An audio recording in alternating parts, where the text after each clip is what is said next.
क्या कहेंगी मैम, आज का जो प्रोटेस्ट है इसको लेकर आपका क्या कहना है?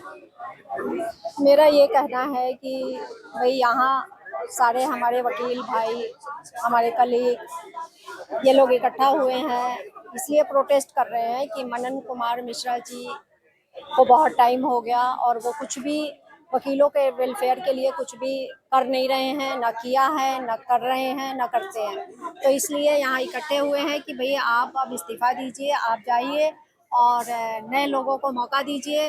कोई अच्छे लॉयर हमारे वेलफेयर का जो काम करें वो आएँ और हम लोगों के का कुछ भला करें, हमारे सभी जो नए साथी, नए वकील हैं उनका भला करें। तो वो कैसे इस्तीफा देंगे? ऐसे प्रोटेस्ट से वो इस्तीफा दे देंगे क्या? देखिए नहीं, क्यों नहीं देंगे? ये तो पहले भी आपने देखा है कि बीजेपी में हमारे टॉप लीडरशिप कहते थे कि भाई हमारे यहाँ इस्तीफा होता ही नहीं है, लेकिन इस्तीफे हुए और ऐसे हुए और प्रोटेस्ट से ही हुए हैं। और आज तो शुरुआत है, बहुत लोगों को तो पता भी नहीं है इस प्रोटेस्ट का जो कॉल किया गया है। आज शुरुआत है, धीरे धीरे आप देखेंगे कि एडवोकेट अगर किसी काम को ठान लेते हैं तो वो जरूर करते हैं और वो करा के ही छोड़ते हैं। वकील ही तो है जो सबको, दूसरों को भी न्याय दिलाता है। तो क्या जब अपने लिए अगर वकील खड़ा हो जाएगा तो क्या वो न्याय नहीं ले पाएगा? तो वो होगा, इस्तीफा बिल्कुल तो होगा। आप लोगों की मांग है कि 14 साल से एक ही व्यक्ति एक ही पद पर काबिज है, तो इनको अब इस्तीफा दे देना चाहिए, लेकिन इससे पहले ये आवाज क्यों नहीं उठाएगी? नहीं, आवाज देखिए ऐसा है, जब पाप का गड़ा बढ़ता है ना तभी फूटता है। हम्म। जैसे शुरू में इनिशियल डेज में ये था कि चलो अब करेंगे, अब दिन प्रतिदिन और वर्स्ट टू वर्स्ट होता जा रहा है सिस्टम। तो अब ये जब ये नलसार यूनिवर्सिटी वाला जब कांड हुआ है तो बच्चों ने आवाज उठाई है, तो उस समय लगा कि भाई नहीं, ये तो कुछ ज्यादा ही, अब तो ये तानाशाही पे आ गया है कि झगड़ा हुआ चीफ जस्टिस ऑफ इंडिया में और बच्चों में, और ये बीच में कूद पड़ा, तो इसने अति कर दिया, तो अति के बाद अंत होता है, इसलिए अभी आवाज उठाई है। तो आपने अभी, मैंने सुना कि आप इनको चाटुकार बोल रही हैं, क्या चाटुकार हैं? तो ये बिना चाटुकारिता के आप बीसीआई वकीलों के वेलफेयर के उसमें आप बीसीआई चेयरमैन बने हुए हो और आप बिना चाटुकारिता के आपको राज्यसभा का मेंबर थोड़ी चुना जाएगा और बिना चाटुकारिता के आप 14 साल से थोड़ी बने रहोगे। ऐसे होता ही नहीं है जी। सबको, आपको भी पता है, हमें भी पता है कि जो जितना बड़ा चाटुकार होगा, मतलब चमचा होगा, उसी को इस तरह से पोस्ट पे वो बना रहेगा। अदरवाइज कोई भी ईमानदार आदमी को कहाँ कोई टिकने देता है, वो जो सच बोल देगा वो जाएगा। तो आपको मतलब ये, आपको ऐसा नहीं लगता जब से कांग्रेस जनता पार्टी ने प्रोटेस्ट किया स्टूडेंट को लेकर, तब से एक प्रक्रिया चलन में आ गया है कि कहीं किसी का इस्तीफा मांगना हो तो प्रोटेस्ट शुरू ऐसी कर बात नहीं है कि कांग्रेस जनता पार्टी ने किया तो ये प्रक्रिया, देखिए शुरुआत तो कहीं से होती है। उन बच्चों ने, कांग्रेस जनता के वो स्टूडेंट बच्चे हैं, वो जेनजी हैं, बच्चे हैं। देखिए हम लोग फिर भी सह लेते हैं, लेकिन आजकल की जो यंग जनरेशन है वो गलती बर्दाश्त नहीं करती है। वो तो अभी अभी बड़े हुए हैं। अब चलिए हमने सह लिया, वो नहीं सहना चाहते हैं। अब मान लीजिए कि अगर उन्हीं को देख के हम लोग को भी अगर लग रहा है कि कुछ कर सकते हैं तो कर रहे हैं, तो इसमें गलत क्या है? तो क्या लगता है, इसमें केवल मनन मिश्रा अपनी तानाशाही चला रहे हैं कि बीजेपी में अन्य भी नेता हैं जो अपनी तानाशाही चला रहे हैं? देखिए सरकार के सहयोग के बिना मनन मिश्रा की कोई औकात नहीं है तानाशाही करने की। जब तक सरकार का सहयोग होगा तभी कोई भी अपनी तानाशाही चलाएगा।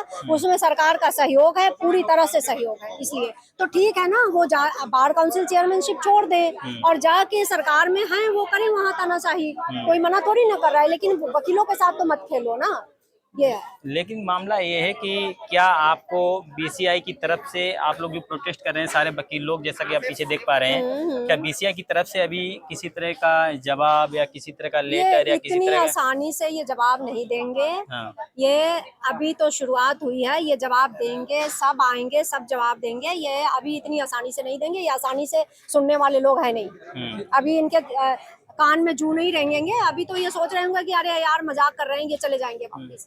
लेकिन अब बड़ा घोर अन्याय नहीं है कि अगर 14 साल से कोई व्यक्ति एक ही पद पर काबिज है, तो आपके जो वकील संगठन है तमाम तरह के, उन्होंने अभी तक इस तरह की आवाज क्यों नहीं उठाई इसको लेकर? नहीं उठाई आवाज। देखिए ऐसा है, हर आदमी डरता है। हमारी सरकार जो है वो इतनी तानाशाह हो चुकी है कि आवाज, जो आदमी आवाज उठाएगा उसकी कमियां ढूंढी जाती है। उसके घरों में आपने देखा होगा, बच्चों के घरों में जाके पिटाइयां हुई थी। पुलिस को आपने देखा है किस तरह से डंडे पुलिस से मरवाते हैं। तो देखिए हर आदमी, अब तो यंग जनरेशन है वो नहीं डरती। अदरवाइज लोग डर के मारे ही चुप थे, आप यही समझ लो।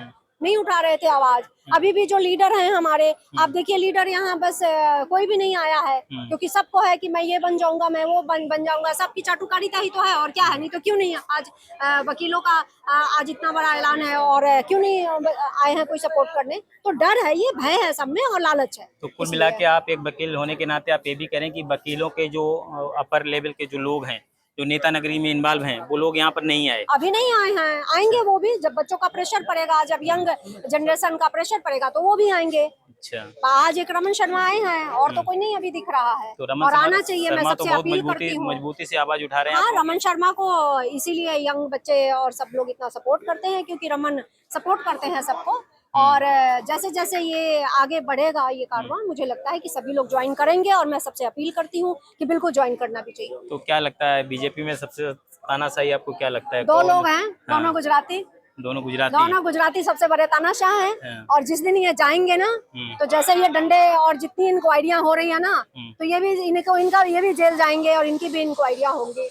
और मोदी जी तो खैर मुझे लगता है कि शायद संत वो अपना व्यवस्था कर रखे हैं, तो वो तो पूजा पाठ भोलेनाथ का करने चले जाएंगे, तो वो चले जाएंगे, बाकी लोग सोचे इनका क्या होगा। तो आपका कभी ना कभी तो देखो जाएगा ही ना। कितना जाएगा। सब लोग जो आता है, ये वर्दी, ये कुर्सी, ये ड्रेस, ये कुछ भी नहीं है। सबसे पहले एक अच्छा इंसान होना चाहिए, और ये सब जो है सो टाइम के लिए है, और फिर चला जाएगा, फिर हम एक इंसान बच जाएंगे। तो कुछ ऐसा करना चाहिए, मुझे लगता है कि भाई हमेशा के लिए आपका नाम लिया जाए। और ऐसे ऐसे लीडर रहे भी हैं हमारे यहाँ, एक से एक लीडर रहे हैं, डॉक्टर राजेंद्र प्रसाद रहे हैं, अटल जी रहे हैं, इतने अच्छे लीडर रहे हैं अटल जी, मतलब बढ़िया बढ़िया लीडर, आपको तमामों का नाम पता है। तो इस तरह से करना चाहिए, इस तरह से नहीं, तानाशाही अच्छी बात नहीं है। तो आप ये देख रहे हैं हमारे साथ, आप कहाँ से हैं, किस कोर्ट से हैं आप? मैं 30 हजारी में चैम्बर है मेरा, एडवोकेट सीमा सिंह। ये 30 हजारी हाई कोर्ट में प्रैक्टिस करती हैं सीमा सिंह। इनका एक ही कहना है कि रमन मिश्रा को अपने पद से इस्तीफा दे देना चाहिए, और यहाँ पर तमाम वकील आए हुए हैं, वो भी उनकी भी यही मांग है कि रमन मिश्रा जो बीसीआई के चीफ हैं, रमन मिश्रा नहीं, मनन मिश्रा, सॉरी, जो कुमार बीसीआई के चीफ हैं मनन मिश्रा को अपने पद से इस्तीफा देना चाहिए। इनकी सभी वकीलों की मांग है कि जो भारतीय विधिक परिषद जो इसमें वेलफेयर फंड आता है, उसकी भी जानकारी हम लोगों को मुहैया कराई जाए। उसकी जानकारी हम लोगों को नहीं मिल पाती है। हर चीज पारदर्शी होनी चाहिए, और सीधा सा इनका मतलब एक ही है कि जो मनन मिश्रा है बीसीआई चीफ, उन्हें अपने पद से इस्तीफा दे देना चाहिए। उनको इस पद पर कुल मिला के 14 साल से वो इस पद पर काबिज हो चुके हैं। एक व्यक्ति 14 साल से कैसे रह सकता है, जबकि नियम 2 साल का ही है। आप देख रहे हैं यहाँ पर तमाम भीड़ है, और इन सभी वकीलों की एक ही मांग है कि मनन मिश्रा को अपने पद से इस्तीफा दे देना चाहिए।